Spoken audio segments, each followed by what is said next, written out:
वो मुहर्रमुल हराम का महीना जिसमें हुसैन आज़म की सखावत, हुसैन आज़म की दीनदारी, उनकी जुर्रत, उनकी बेबाकी को जहां से लेना था, हमने इसे मातम करने, ढोल बजाने, नाचने का जरिया बना दिया।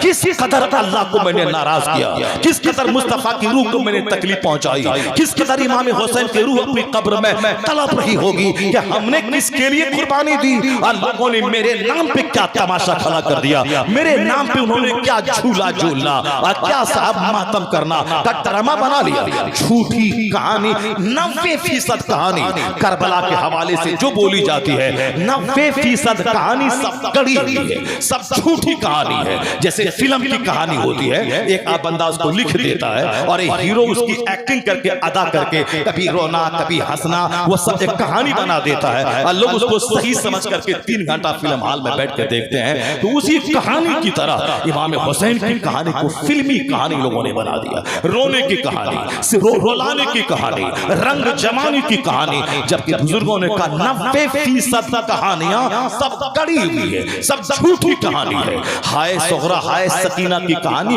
झूठी कहानी है। अहले बैते अथार पे इल्जाम लगाना है कि अहले बैते अथार की कहानी ये सब्र की कहानी है, ये हक की राह में कुर्बानी की कहानी है। वहां रोना कहां है, वहां खोना कहां है, वहां सर का बाल नोचना कहां है, वहां आम आदमी की तरह सर से दीवार से सर टकराना कहां है। वहां तो लाशों के अंबार पे भी दीन की खातिर सब कुछ लुटाने का जज्बा है, न आंखों में आंसू है, न पीछे भागने का जज्बा है। जब लोगों ने ये हालात पैदा कर दिए तो अब उस हालत में सिवाय सब्र के और हक की राह में सब कुछ लुटाने के कोई रास्ता नहीं रह गया। न उसके सामने घिघियाया हमें जिंदगी की भीख दे दे, हमारे अली असगर को बचा दे, हमारे बच्चों को छोड़ दे, चलो वक्ती तौर पर हम तुझको मान लेते हैं। नहीं नहीं, मेरे इमाम ने आखिर तक हक पर कायम रहकर तलवारों के हुजूम में, तीरों के हुजूम में, लाशों के अंबार पे 1 इंच पीछे नहीं हुए, 1 इंच बैक फुट पर नहीं गए। कहा मैं जालिम को समर्थन नहीं दूंगा तो नहीं दूंगा,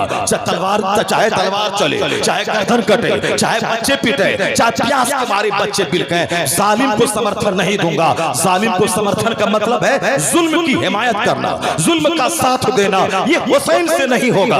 तेरे हाथ में तलवार है, तू मेरी गर्दन उतार सकता है, मगर मेरे पास हाथ है, ये हाथ नहीं दूंगा। मेरे पास ज़मीर है, ये ज़मीर नहीं दूंगा। तो लाशें गिरती रही, हुसैन का हौसला बढ़ता चला गया, यहां तक कि आखिर में हजारों तलवारों का जख्म सहकर, यहां तक कि 70 जख्म नेज़ों के खाकर सजदे में सर रख दिया, गर्दन कट गई, मगर हुसैन अपना हाथ उस जालिम के हाथ में नहीं दिया, अपना हाथ बचा लिया, अपना ज़मीर बचा लिया। सर्रा सर्रा पुकार उठा करबला का, यजीद अपने मकसद में हार गया, क्योंकि वह हुसैन का हाथ लेना चाहता था, मगर वह 22,000 तलवार चला करके हुसैन का हाथ नहीं ले पाया। यजीद अपने मकसद में नाकाम हो गया और हुसैन अपना हाथ नहीं देना चाहता था। तो दुनिया की सारी मुसीबत वहां जमा हो गई। करबला में भूख जमा है, करबला में प्यास जमा है, करबला में परदेश जमा है, करबला में चटचल मैदान जमा है, करबला में दूध पीते बच्चों की प्यास जमा है, करबला में जवान बेटों की बीमारी जमा है, जहां जवान बेटों की लाश,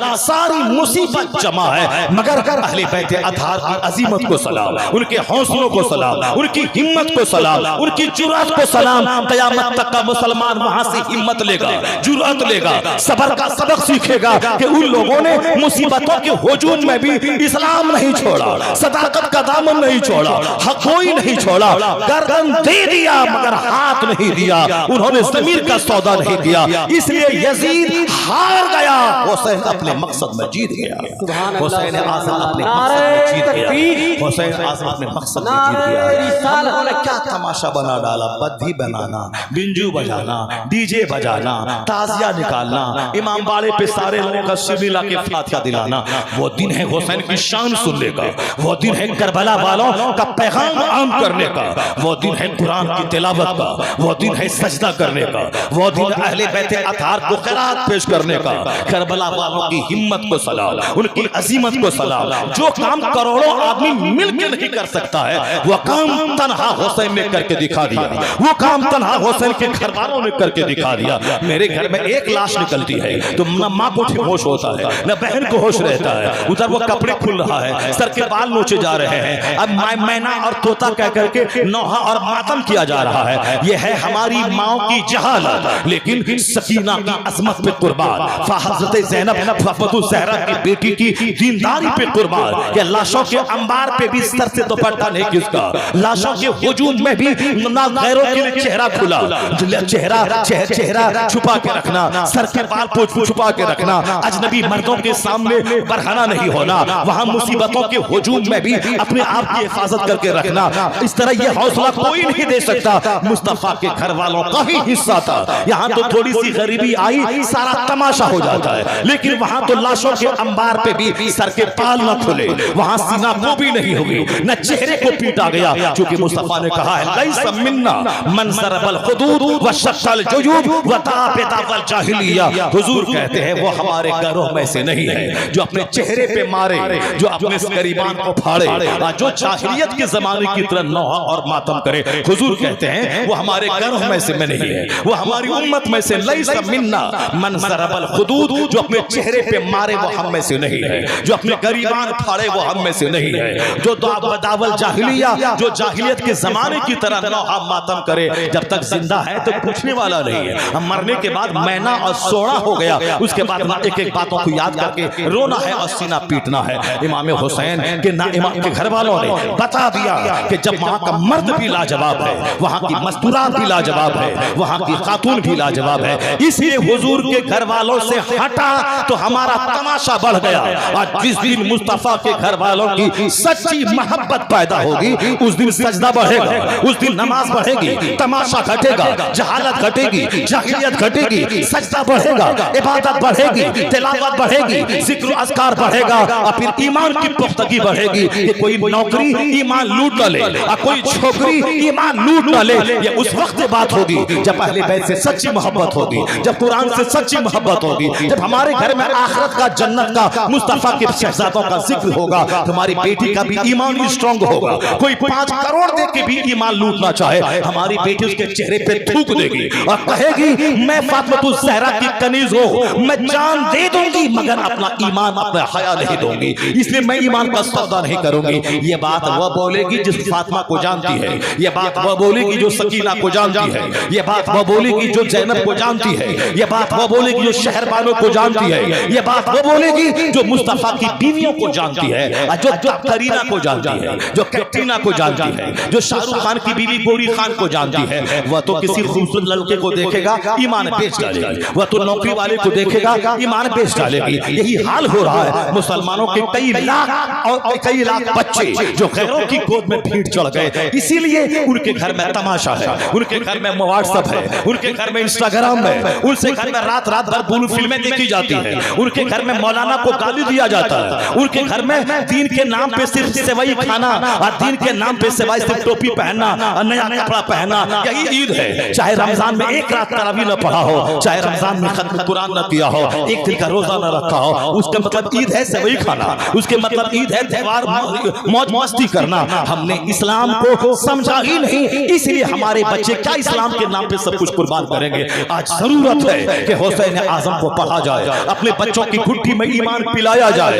यह दुनिया क्षण भर की है, आखिरत दायमी है। ये मुस्तफा के घर वाले हमारे लिए मॉडल है, उनकी कुर्बानी हमारे लिए एक अजीम शाहरा है, उससे रोशनी हासिल करनी है, हक पर कायम रहना है, सच्चाई का दामन थामे रहना है, कभी झूठ फरेब के लालच में नहीं पड़ना है, हया और पर्दा का दामन थामे रहना है, कभी फिल्मी कल्चर को नहीं पकड़ना है। अगर हमने ऐसे अपने बच्चों को सिखाया, मेरा बेटा नौकरी मिले ना मिले, वह कभी किसी काफिरा की शक्ल सूरत देखकर अपना ईमान नहीं बेचेगा। उसकी गुट्ठी में हुसैन की मोहब्बत पिला देनी है, ताकि जान जाए मगर ईमान ना जाए, हया ना जाए, इज्जत ना जाए, ये बदन नापाक ना हो। तो उसके लिए जरूरी है कि फिजिक्स बाद में पढ़े, पहले वो कुरान पढ़े, केमिस्ट्री बाद में पढ़े, पहले मुस्तफा की हदीस पढ़े, पहले दुनियादारों की कहानी बाद में पढ़े, पहले मुस्तफा के घर वालों की कहानी पढ़े। इसलिए हुजूर ने कहा था कुरान और मेरे घर वाले, इन दोनों की मोहब्बत की रस्सी को थामे रखोगे तो गुमराह नहीं होगे। तो जिनके घर में ये दोनों चीजें हैं, उनका बेटा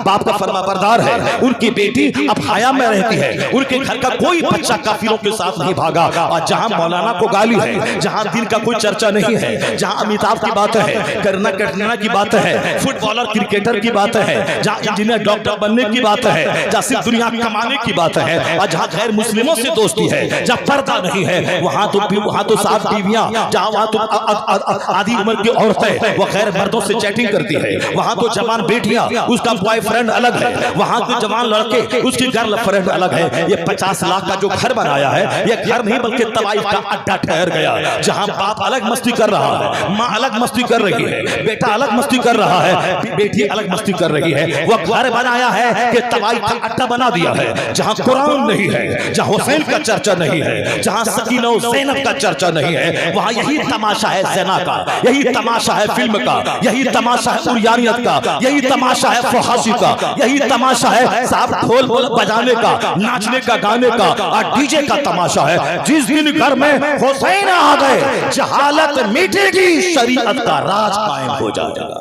इसलिए मुस्तफा ने कहा था, दो भारी चीजें मैं छोड़ के जा रहा हूं, इन दोनों का दामन मजबूती से थामे रहना, गुमराह नहीं हो गए। यह दोनों हैं, दोनों से नूर मिलता है, कुरान से भी नूर मिलता है और अहले बैत से भी नूर मिलता है। बस थोड़ी सी सच्ची कहानी चंद मिनटों में, उसके बाद आप जो चाहते हैं वही होगा। चूंकि अब आप खिताब सुनने का, खिताब पे अमल करने का कोई तो है नहीं, अब तो साहब स्टाइल देखना है और साहब जिंदगी जैसे हम गुजार रहे हैं वैसे ही गुजारेंगे, उसमें कोई तब्दीली और चेंजिंग तो लाने का है नहीं। अलबत्ता प्रयास नहीं छोड़ा जाएगा, जुमा का खुतबा बंद नहीं होगा, चाहे एक बंदा नमाजी बने न बने, ईदैन का खिताब बंद नहीं होगा, चाहे एक बंदा नमाजी बने न बने, अजान बंद नहीं होगी, ये नमाज का ऐलान है। एक बंदा नमाज पढ़ने आए ना आए, अजान होगी क़यामत तक, जुमा का बयान होगा क़यामत तक, ईदैन की तकरीरें होंगी क़यामत तक। ये चीजें जरूरी हैं, होती रहेंगी। जिसके दिल में अल्लाह मोहब्बत डालेगा उस वो दीन की तरफ माइल होगा।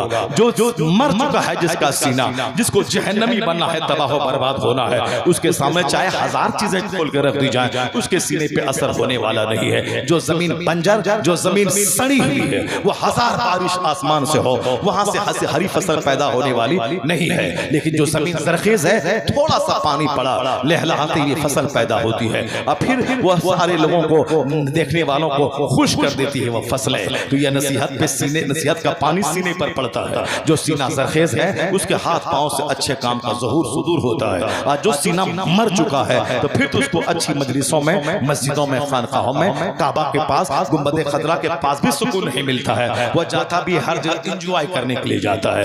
इखलास से खाली सीना, मरा हुआ सीना है। इसलिए ये तकरीर तो बंद नहीं होगी। अलबत्ता एक आदमी आए, चाहे 1 लाख आदमी आए, ये प्रयास क़यामत तक रहेगा, अमरे बिल मारूफ किया जाता रहेगा। किसी की गर्दन में चादर डाल के नमाजी बनाना न किसी नबी पर फर्ज था, न नबी के गुलाम उलमा पे फर्ज है। नबी भी कुरान पढ़ पढ़ के सुनाते थे, उन्हीं हजारों में से 1-2 खींच करके आते थे, कलमा पढ़ के मुशर्रफ इस्लाम होते थे। और यही पैगाम नबी के गुलाम उलमा पे भी फर्ज है। लोगों तक दीन की बातें पहुंचाते रहो, अपने अपने अंदाज से समझा बुझा करके, कुरान सुना के, हदीस सुना के, एहसन अंदाज में बताते रहो। तेरा काम बताना है, बाकी दिल का बदलना ये अल्लाह का काम है। ये जलसा प्रयास है, ये मदरसा प्रयास है, ये खुतबा प्रयास है, ये अमरे बिल मारूफ एक प्रयास, यानी एक कोशिश है कि लोग बात मान जाएं। बाकी लोग माने या ना माने वो जाने। इमाम हुसैन ने मैदान करबला में एक प्रयास किया था कि मैं यहाँ आ गया हूँ, ये 22,000 की फौज सामने है। उसके कमांडर के सामने इमाम हुसैन ने एक तकरीर की थी, ऐ लोगों, मैंने तेरा क्या बिगाड़ा है, तुम हमारी जान के क्यों दुश्मन बन गए हो? तुमने हमको 150 से ज्यादा खतूत लिखा था, तो तेरे खत लिखने के बाद, मैं तेरे बुलाने के बाद आया और तुम आज मेरी जान के दुश्मन बन गए। तुमने चारों तरफ तलवार और साफ तीर के पहरे तुमने बैठा दिए। आखिर क्या है तेरा मकसद? तुमने क्या, मैं लड़ने आया हूँ, मैं तेरे बुलाने से आया हूँ। अब अगर तुझको मेरा बुलाना पसंद नहीं है, मेरा आना पसंद नहीं है, मुझको वापस मदीना जाने दे, ताकि मैं मदीना जा करके अपना चैन जिंदगी के दिन गुजार लूं। अगर ये तुमको पसंद नहीं है, तो मुझको यहाँ से सीधे यजीद के पास जाने दे दमिश्क, ताकि मैं यजीद से बैठ करके बात, मसले का हल निकालूं, मैं उनसे गुफ्तगू करूं, मैं अपनी बात बताऊं। और फिर अगर ये भी पसंद नहीं है, मुझे किसी इस्लामी मुल्क की तरफ जाने दे, यानी उन इलाकों की तरफ जहां मुसलमान रहते हैं, वहां जाऊं, मैं दीन की तबलीग करूं, इस्लाम की तबलीग करता हुआ मैं अपनी जिंदगी के दिन गुजार दूं। उनका सीना मर चुका था सामने वाले का, चूंकि यजीद ने इतने इनाम के लालच दिया था। उन लोगों ने किसी को कहा था कि अमर इब्ने साद रय की गवर्नरी तुझको दे दूंगा अगर तुमने हुसैन की मुहिम को तुमने सर किया। अब अब्दुल्लाह इब्ने ज़ियाद को बसरा का गवर्नर पहले था, कूफा का एडिशनल गवर्नर उसको बना दिया और कहा तू हमेशा बादशाह के लिए दोनों बसरा कूफा का गवर्नर रहेगा अगर तुमने इस मुहिम को सर किया। अमर इब्ने साद, शिमर मरदूद, खुली बिन यजीद, सनान इब्ने अरस, ये जो बड़े किरदार हैं यजीदियों के, ये सब के सब पक्के दुनियादार, लालची, हरीस। इसलिए सच्चा हुसैनी वो इस दुनिया में मकान नहीं बनाना चाहता, इसी मकान की तलब में इन जन्नती बाप के जहन्नमी बेटों को इस जहन्नमी बनाया। वो कौन लोग थे? अमर इब्ने साद, साद इब्ने वकास जन्नती बाप का बेटा था जो जहन्नमी हो गया। यजीद जन्नती बाप का जहन्नमी बेटा। हजरत अमीर मुआविया जन्नती हैं चूंकि वो सहाबी हैं, सारे सहाबा जन्नती हैं, अल्लाह ने वादा कर लिया है। सहाबा कराम से कोई भूल चूक अगर हुई कभी, अल्लाह ने सबको माफ कर दिया, सब जन्नती हैं। सहाबा कराम को न गाली देना है न उसकी खता को पकड़ना है, खता इस्तिहादी समझकर उसकी खता को भी नेकी तसव्वुर करना है। इसलिए अमीर मुआविया जन्नती, उनका बेटा यजीद जहन्नमी। साद इब्ने वकास जन्नती, उसका बेटा अमर इब्ने साद जहन्नमी। उसमें बहुत सारे लोग थे जिनके बाप सहाबी, जिनके बाप ताबई, उन नेक लोगों के जहन्नमी बेटे हुसैन के इर्द गिर्द तलवार चमकाने लगे। कहा कोई शर्त नहीं मानी जाएगी, यजीद की बैअत कीजिए, यजीद का समर्थन कर दीजिए, उसकी हिमायत कीजिए। हुसैन आजम ने कहा यह तो बेजा मुतालबा है, यह गलत मुतालबा है, यह तो मुस्तफा के बेटे से नहीं होगा। हुसैन आजम ने समझाया कि देख मैं हूं कौन, इस रुए जमीन पर मेरे अलावा कोई मुस्तफा का हकीकी नवासा नहीं मौजूद है। मैं वही हुसैन हूं जिसके बारे में जिस नबी का कलमा तुम पढ़ता है, उस नबी ने कहा था अल हसन वल हुसैन सैयदा शबाब अहली जन्ना। ये हसन हुसैन जन्नती नौजवानों के सरदार है। मैं जन्नती भी नहीं, जन्नती नौजवान का सरदार हूं। ये हमारे पैगंबर, हमारे नाना तेरे पैगंबर जिसका कलमा तुम पढ़ता है, उस पैगंबर ने कहा है। तो अब तू किसके खिलाफ तू जंग छेड़ रहा है, किसके खिलाफ तू तलवार चमका रहा है, किसकी गर्दन काटने के लिए अपने बहादुरों, अपने पहलवानों को तू सामने ले आया है? किसके खिलाफ? कलमा पढ़ते हो, नबी के नवासे के खिलाफ तुमने तीर और तलवार का एक दीवार तुमने खड़ी कर दी है। मेरा हक पहचानो। नाना जान को क्या मुंह दिखलाओगे? जिस नबी का कलमा पढ़ते उसकी शफाअत तुझको कैसे मिलेगी? जिनके घर वालों को उजाड़ने का प्लान बनाते हो, जिनकी औरतों को कैदी बनाने का प्लान बनाते हो, उनकी शफाअत की उम्मीद तुम करते हो, कैसे करते हो? उस तकरीर को सुनने के बाद जो साहिब ज़मीर थे उनका दिल हिल गया। जनाबे हुर यजीद की फौज में था, उन्होंने वहां से लपक के इमाम हुसैन के पास आके अपनी गलती की माफी मांगी, फिर हुसैन के साथ दिया और जब तक शहीद नहीं हो गए वो अपने घोड़े से नीचे नहीं उतरे। ये जो खुशकिस्मत लोग थे वहां से चल के इधर आ गए, मगर बदनसीब जिसके दिमाग में दुनिया की हवस थी, अच्छा खाना, अच्छा पहनना, हुकूमत करना, सरकारी करना, वो तबाह और बर्बाद हो गए। एक कौम मुस्लिम इमाम हुसैन मदीना में थे, मदीने में यजीद का कासिद पहुंचा और कहा कि अमीर मुआविया का इंतकाल हो गया है, यजीद खलीफा बन गया है और आप उनकी बैअत कर लें। इमाम हुसैन के सामने दो ऑप्शन था, एक यजीद को मान लेना, चलो तुम जानो, तुम शराबी हो, पापी हो, बेनमाजी हो, तुम जानो, तुम्हारा काम जाने, लेकिन हमने तुमको मान लिया इसी शर्त पर कि तू हमें मदीने का गवर्नर बना दे, हर महीने 4 लाख रुपए महीना तनख्वाह मेरी मुकर्रर कर दे। यजीद कूद के दे देता, चूंकि यजीद चाहता यही था कि हुसैन समर्थन दे दे, चूंकि उनको डर था कि बज़ाहिर सत्ता पे कब्जा हमारा है। चूंकि यजीद ने जबरदस्ती सत्ता को छीना, सिद्दीक अकबर सरकार के विसाल के बाद मुसलमानों की राय से खलीफा बने, सिद्दीक अकबर के विसाल के बाद उमर फारूक मुसलमानों की राय से खलीफा बने, हजरत उस्मान गनी उमर फारूक की शहादत के बाद मुसलमानों की राय से खलीफा बने, हजरत उस्मान गनी की शहादत के बाद मौला अली मुसलमानों की राय से खलीफा बने, हजरत अली की शहादत के बाद इमाम हसन 40,000 अरब की राय से खलीफा बने। ये खिलाफत राशिदा है जो मुसलमानों की राय से बने। अब जब हजरत अमीर मुआविया अपनी फौज लेके आगे बढ़े, इधर से इमाम हसन आगे बढ़े, क्योंकि इमाम हसन मुसलमानों के जरिए चुने हुए खलीफा है और हुजूर ने कहा था कि मेरे विसाल के बाद मेरे बाद खिलाफत 30 साल तक रहेगी और इमाम हसन की 6 महीने की खिलाफत लेकर पूरा 30 साल हो जाता है। अब 30 साल के बाद क्या होगा?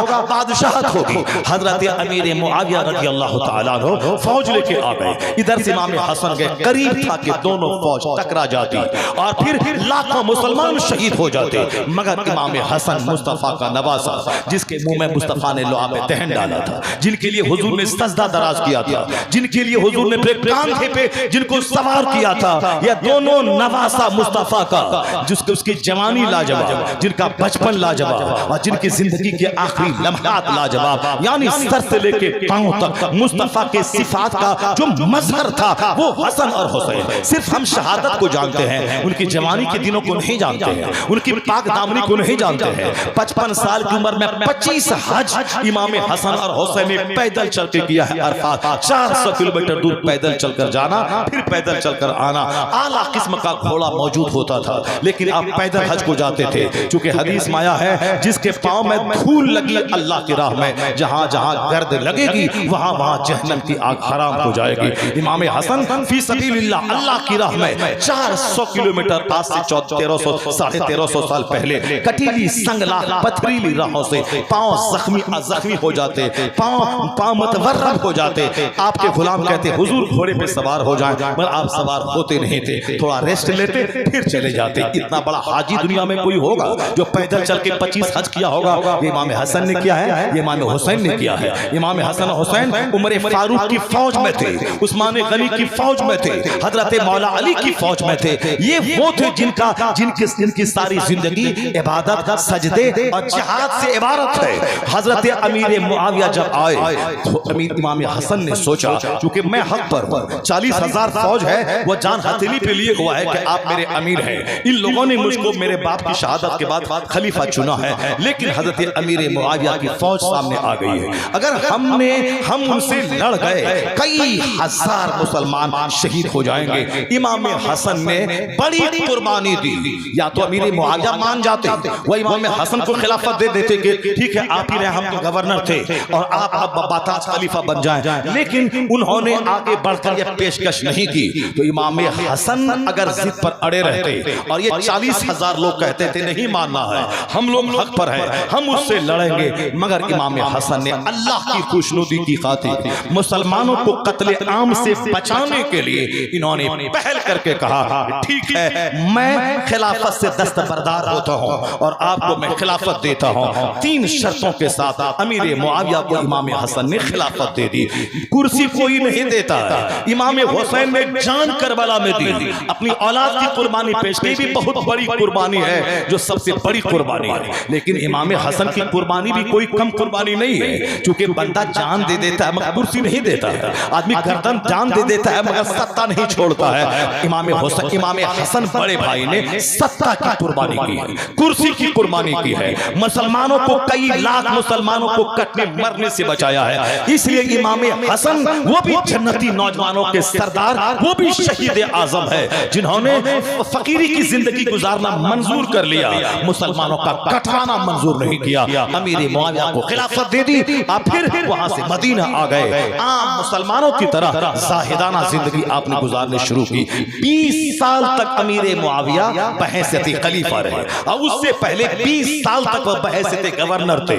40 साल खिदमत अमीर मुआविया यजीद के बाप की है, जिन्होंने इस्लाम के लिए बहुत बड़ा कारनामा अंजाम दिया। उस 20 साल में जो लोग कहते इमाम हुसैन को सत्ता के लिए गए थे, कुर्सी के लिए गए थे, उनको कहा जाए कि जब अमीर मुआविया 20 साल तक खलीफा रहे, इमाम हसन ने उनको खिलाफत दे दी, वो 20 साल तक इस्लाम की खिदमत करते रहे।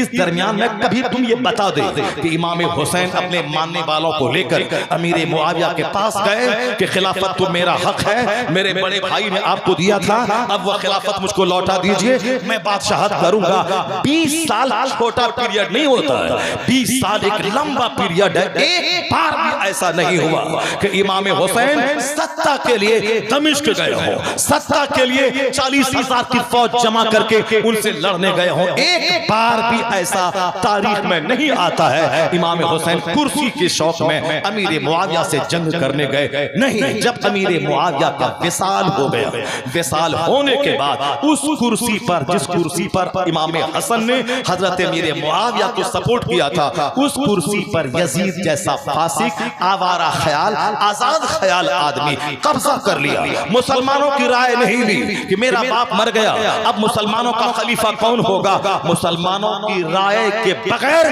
फौज का चोरी छुपे चंद लोगों से अपनी बैअत लेकर, फौज के सहारे जबरदस्ती चाहा कि सबसे मैं अपनी बैअत ले लूं, तो कमजोर किस्म के लोगों ने तो बैअत कर लिया, मगर हुसैन जैसे इमाम के पास उनका कासिद आया कि आप यजीद की बैअत कर ले, कहा मैं यजीद की बैअत चोरी छुपे कर लूं, नहीं होगा। यजीद आवारा तो पहले से था, मगर बाप ने इसीलिए उनको खलीफा बना दिया था ताकि कम से कम जब जिम्मेदारी आएगी तो नेक बन जाएगा। मगर बादशाह बनने के बाद यजीद बेलगाम हो गया, शराब पीना उसकी आदत बन गई, नमाज़ें छोड़ना उसकी आदत बन गई। तो हुसैन अगर समर्थन कर देते उस बेनमाजी शराबी फासिक को तो क़यामत तक के लिए इस्लाम का सिस्टम चरमरा जाता, मुसलमान सहम से जाते, हक बोलने वाला कोई नहीं रहता, नमाज का सिस्टम गड़बड़ा जाता, महरमात से निकाहों का सिस्टम गड़बड़ा जाता। ये जो इस्लाम एक गाइडलाइन से चल रहा था, अल्लाह के कानून से चल रहा था, मुस्तफा के ज़ाब्ते से चल रहा था, उसमें पहला रखना अंदाजी करने वाला खबीस मरदूद वो यजीद था। अब हुसैन आज़म अगर सपोर्ट कर देते तो फिर क़यामत तक इस्लाम की कश्ती का आना ये जरा मुश्किल हो जाता, इसलिए हुसैन अड़ गए। अब हुसैन के सामने दो ऑप्शन था, या तो यजीद की बैअत कर लेना, वो चाहे ज़िना करे, शराब पिए, हमको मतलब ही मुझको 2 लाख का महीना दो, हम आराम से मदीने में खाएंगे, बाल बच्चों के साथ रहेंगे, मस्जिद नबी में नमाज पढ़ाएंगे, यहाँ का गवर्नर बन के रहेंगे और आराम से 55 साल में मरेंगे, माँ के पहलू में जन्नतुल बकी में दफन हो जाएंगे, उसके बाद जन्नती नौजवान के सरदार तो हम हैं। ये था अपना सेल्फ लग्जरियस लाइफ गुजारने का तरीका। एक ऑप्शन ये था, वो गवर्नर बन जाते, यजीद को समर्थन कर देते, मदीने में आराम से हाथ चूमने वाले, पैर चूमने वाले आपके गुलामों की तादाद थी, आराम से बाल बच्चों में रहते, खाते पीते मर जाते। इसमें अपना आराम तो था, मगर उस मुस्तफा के प्यार का क्या होगा जिस मुस्तफा ने हुसैन के मुंह में लुआबे दहन डाला था, जिनको अपने कांधे पे सवार किया था कि आज हुसैन को कांधे पे ढोता हूं, कल जब मेरी उम्मत का बोझ हुसैन के कांधे पे आएगा तो हुसैन इस मोहब्बत का कर्ज चुकाएगा। माँ के लंबे सजदों का क्या होगा, मौला अली की तरबियत का क्या होगा। अब वह वक्त आ चुका था जिस वक्त हक की हिमायत की खातिर मुसीबतें उठाने की घड़ी आ गई थी। एक ऑप्शन था आराम से मदीने में रहना और दूसरा ऑप्शन था कि डट जाना, नहीं यजीद को सपोर्ट नहीं करेंगे, इस रास्ते में कत्ल है, इस रास्ते में भूख है, इस रास्ते में प्यास है, इस रास्ते में बाल बच्चों की जिंदगी को खतरे में डालना है। हुसैन ने कहा ये रास्ता दूसरा भले ही मुसीबत का है, सब मुसीबत का है, प्यास का है, भूख का है, मगर इस रास्ते पे चल के मैं मुस्तफा को मुंह दिखा पाऊंगा, मैं अपनी माँ को चेहरा दिखा पाऊंगा कि लाल तूने दूध का क्या कर्जा अदा किया, उम्मत गुमराह होती रही और तू मदीने में आराम से हाथ पांव चुमवा के आराम की जिंदगी तू गुजारता रहा, तुम कत्ल क्यों न हो गए, तुमने डट क्यों नहीं गए, मर जाते मगर सालिम का समर्थन नहीं करना था। अगर माँ सवाल करेगी क़यामत में तो क्या जवाब देगा हुसैन। माँ की शफ़क़त का लाज रखना था, बाप के प्यार का लाज रखना था, और खुद जो उन्होंने मुस्तफा की तरबियत में रह के सीखा था। यह दुनिया पानी का बुलबुला है, आज है कल खत्म। ये दुनिया एक आग की चिंगारी है जो भड़की और खत्म हो गई। चाहे मैं 1000 आराम से जियो फिर भी तो मरना है, तो मरना है डरपोक बन के क्यों मरना है, हक की खातिर मरना है। एक तरफ दुनिया और एक तरफ आखिरत, एक तरफ अपना फायदा, एक तरफ क़यामत तक की उम्मत का फायदा। अपना फायदा तर्क किया हुसैन ने, उम्मत के फायदे की खातिर मैदान में निकल गए। मदीने की आराम भरी जिंदगी को हुसैन ने तर्क किया, हम मुसीबत वाली जिंदगी को इख्तियार किया और क़यामत तक के मुसलमानों को एक मजाज दिया, जब दीन बचाना मुश्किल हो जाए उस वक्त में तुम्हें दीन बचाने के लिए गर्दन जाए हुसैन के तरीके पर अमल करते हुए हक की रस्सी को मत त्यागना, हक को कभी हाथ से जाने मत देना, किसी जालिम के सामने झुक करके उसके जुल्म को तस्लीम मत कर लेना। तू अब मारेगा और क्या करेगा, मगर तेरा सपोर्ट उसको और जरी बना देगा, तेरे सपोर्ट से दीन और हक खतरे में पड़ जाएगा। तो हुसैन ने अपनी जिंदगी से बताया, जब दुनिया और आखिरत दोनों आपस में टकरा जाए तो आखिरत को गले लगाना, दुनिया को त्याग देना। जब हक और बातिल दोनों टकरा जाए, बातिल को त्याग देना, हक को पसंद कर लेना। खुदा को राजी करने के लिए भूख प्यास अगर कत्ल की राहों से गुजरना पड़े तो मौजूदा आरामदेह जिंदगी को तर्क करके इस मुसीबत की जिंदगी को चुन लेना, क्योंकि इस मुसीबत के बाद आराम ही आराम है, इस मुसीबत के बाद जन्नत ही जन्नत है। तो हुसैन ने इस ऑप्शन को कबूल किया, आखिरत का रास्ता, हक का रास्ता, सदाकत का रास्ता, भूख और प्यास तकलीफ का रास्ता चुन लिया। इसलिए हुसैन मदीने से निकल गए, मक्का गए, मक्के से निकल के करबला गए। अब देखा सामने 22,000 की फौज, आपने समझाने की कोशिश की मगर जालिमों ने नहीं माना। हुसैन आज़म ने हक बयान किया, हुज्जत तमाम कर दी, ताकि ये मत बोलना कि कल हुसैन ने मुझको नहीं बताया कि सच्चाई क्या है और मैं क्या हूं, मैं बेखबरी में यजीद का साथ दिया। इसलिए हुसैन अपने आप को बचाने के लिए नहीं, हक बताने के लिए खुतबा दिया था।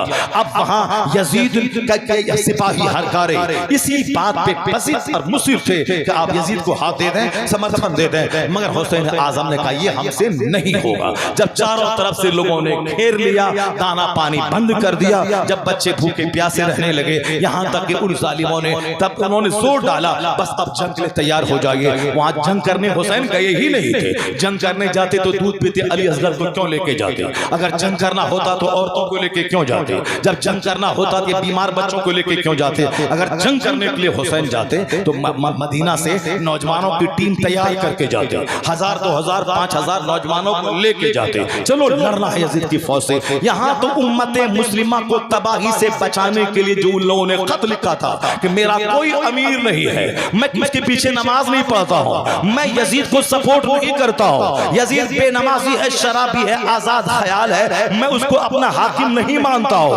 आप आइए, मेरी रहनुमाई कीजिए, मेरी रहबरी कीजिए, मेरी इमामत कीजिए, मेरी क़यादत कीजिए। अगर आज आपने मेरी क़यादत के लिए मदीना से चल के आप यहाँ नहीं आए तो कल मैं क़यामत के दिन कहूंगा कि दुनिया में हमारा सहारा तन्हा हुसैन था, हमने उसे आवाज दी कि मेरे दीन मेरे ईमान को बचाइए, मगर हुसैन जान के डर से मदीने में रह गए, यहाँ नहीं आए। तो आपका जवाब क्या होगा? हुसैन आजम ने तस्दीक की खातिर मुस्लिम बिन अकील को भेजा। मुस्लिम बिन अकील के हाथों 40,000 लोगों ने बैअत कर ली। वहां से खत लिखा कि हालात बड़े साजगार है, खत मिलते ही फौरी आप कूफा के लिए रवाना हो जाइए। मगर जैसे ही खत पहुंचा इमाम हुसैन के पास और अपने काफिले वालों के साथ मक्का से रवाना हो गए, उधर रास्ते में खबर मिली कि जालिमों ने मुस्लिम बिन अकील को शहीद कर दिया है। उनके दो साथी जो रास्ता बताने के लिए गए थे वो शिद्दत प्यास की वजह से रास्ते ही में वो शहीद हो गए। यानी हालात वहां का मंजरनामा बदल चुका है। इमाम अली मकाम वहां से लौट जाते, मगर आप दीनी खुददारी और हमीयत ने लौटने नहीं दिया कि मुस्लिम बिन अकील मेरा